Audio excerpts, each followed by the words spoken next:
Hello everyone, welcome back to my channel. আর আমার চ্যানেলের নাম হচ্ছে এ আর ব্লগ। তো গাইস, মায়ের পুজো আসছে, সেই জন্য অলরেডি কদিন থেকে কাজ শুরু হয়ে গেছে, পার্লারে সাজগুজের কাজ।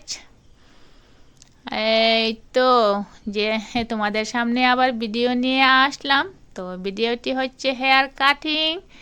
তো বেশি সময় নেব না, হেয়ার কাটে অল্প সময়ের মধ্যে ফাইনাল লুকটি হয়ে যাবে। তো ভিডিওটি সবাই শেষ পর্যন্ত দেখবেন। আর যদি কেউ আমার চ্যানেলে নতুন হয়ে থাকেন তবে প্লিজ আমার চ্যানেলটির জন্য সুন্দর একটি সাবস্ক্রাইব করে দিন। আর হেয়ার কাটিংয়ের ভিডিওটি যদি ভালো লাগে তবে ভিডিওটির জন্য লাইক অ্যান্ড শেয়ার করে দিন। তো আমি স্টার্ট করে নিয়েছি হেয়ার কাট। তো গাইস, প্রত্যেক দিনের মতো হেয়ার কাটের আগে আমি সুন্দরভাবে হেয়ারগুলোকে কুম করে হেয়ার পার্টিং করে নিয়েছি। হেয়ার পার্টিং করার পরে স্প্রে করে কাটিং স্টার্ট করলাম।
Here we go.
তো গাইস, এই হচ্ছে ফাইনাল লুক। ভিডিওটি কেমন হয়েছে তোমরা কমেন্টে জানিও। আর নেক্সট ভিডিওতে দেখা হচ্ছে। আজকের জন্য টাটা।